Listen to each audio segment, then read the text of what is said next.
Malcolmson of the Islands Trust. Shelia.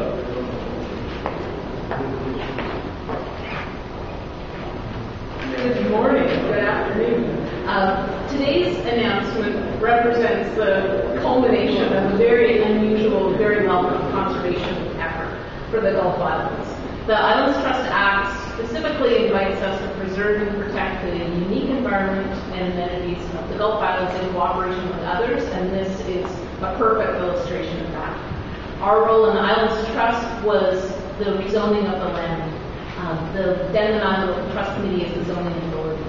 And this park represents now the largest land-based park in the Islands Trust area, which is 470 islands, and this is the biggest park. This was a complicated density transfer proposal that involved taking development potential off the land that's now the new park, off the crown lands, and moving it to an area of the island that was recommended by the planners and the trustees and ultimately the public to be able to handle that new development. It is not an increase in density for the island, though, and that's a win for us as well. I'm thankful to the Denman local trustees, Louise Ball and David Graham, their chair from Petus Island, Peter Luckham, and island planner Courtney Campbell. Three of those people are here today.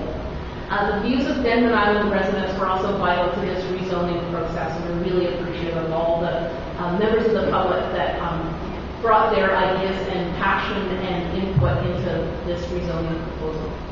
The new provincial park will ensure the long-term recovery of land that falls within this very small, very threatened ecosystem, the Douglas Fir biogeoclimatic zone. The parkland was heavily logged by a previous owner, and this is it's a real relief to have this land designated as a provincial park, protecting it with a covenant, and to the Islands Trust that represents a real win for the community and for the environment and for all British Columbians.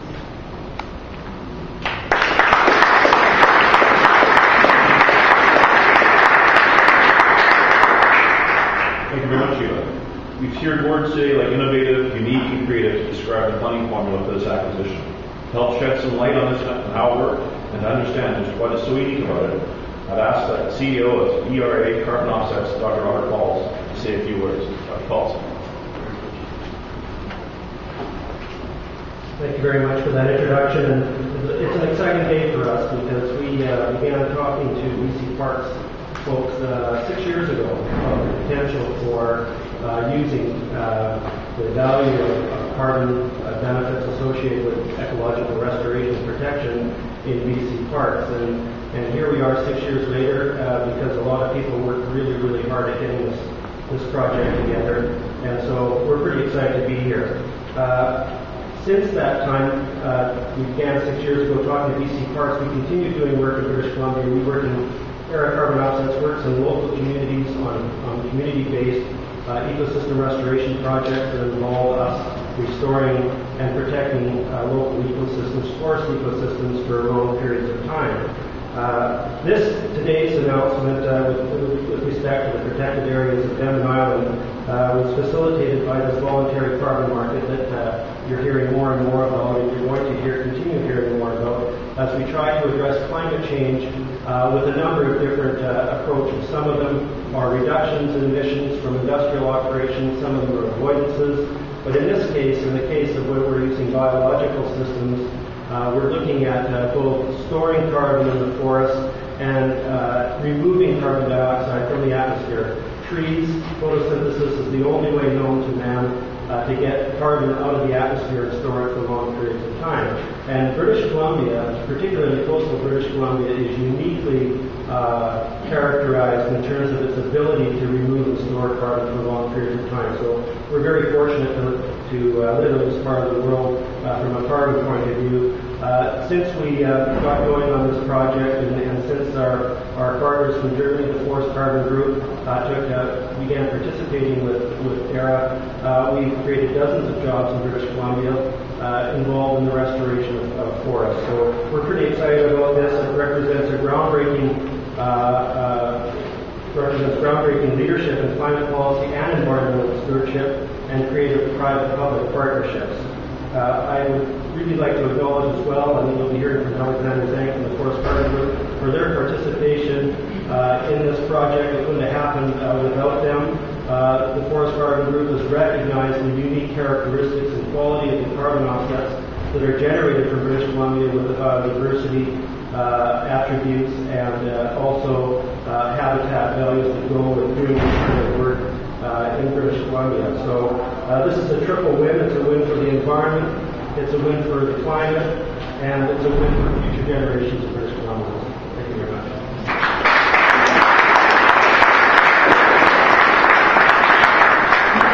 Thank you very much, Dr. Falls. ERA has a valuable relationship with the Forest Carbon Group, another firm that facilitated this project. With us today to explain how it works in Germany is Company Director Alexander Zang.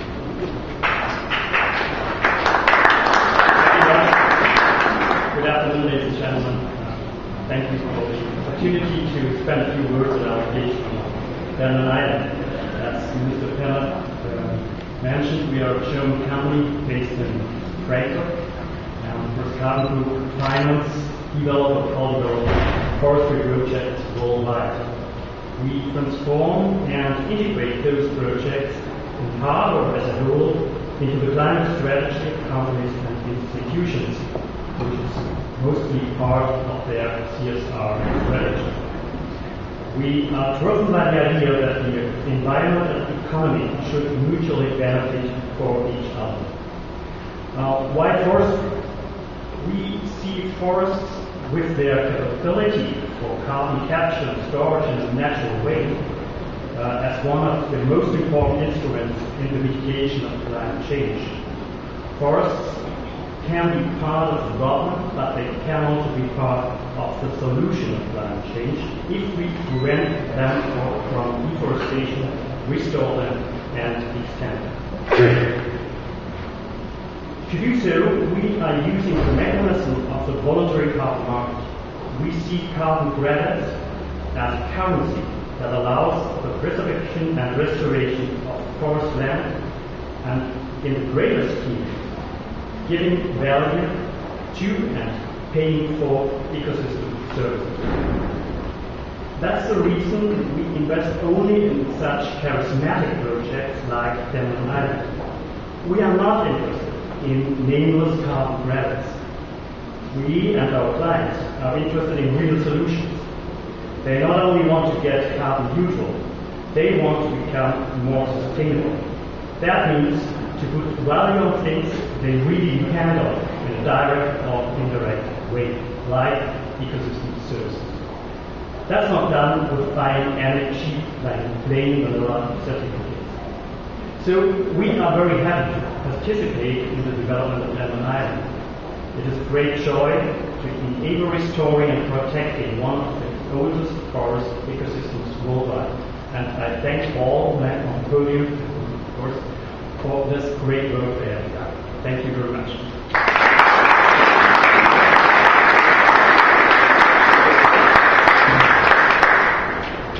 Thank you very much, Mr. Zang. And as I come to a close, it's my turn to say closing remarks, so now I can say what I wish to say. First of all, as MLA, I never claimed to have a cornerstone on all the great ideas, but one of the things that gives me the greatest satisfaction is when individuals, organizations have great ideas, you can help in a small way or a big way to facilitate them to happen. And there are people at this podium, I'm so thankful for what you've done for not just Comox Valley, but for British Columbia. You've created a legacy which I'm sure will be appreciated for generations and generations. I'd also like to take this time very quickly to say thank you to some people behind the scenes who might not always get acknowledged, but I think we need to in many ways. First of all, even though he's been on the podium, Henning, your energy for Denman Island and British Columbia, and perseverance and stubbornness and vision is absolutely amazing, and we thank you so much. I also want to say thank you to Ministry of Environment employee Ian Atherton, who is absolutely amazing when it comes to acquisition. I had to call him several times, and he was always very polite and very creative. Mark Douglas us, at least at Raymond, administrative environment. Sometimes Minister Penner was very, very busy, and I couldn't grab his ear. You were very polite and let me listen to you, and let me talk to you. And I know sometimes you saw me come and you knew what it was about, but you didn't run away, so I appreciate that. And also, Rishi Sharma, you're a vision, especially when Mark wasn't in town and I needed someone else in another ministry to get involved. Thank you so much for your energy. It was really appreciated as well. What we have today is truly a legacy for Comox Valley, British Columbia. I'm so thankful you all were able to come, and I look forward to seeing this come to fruition. I look forward to seeing it being transplanted in other jurisdictions. Thank you very much. Thank you for coming.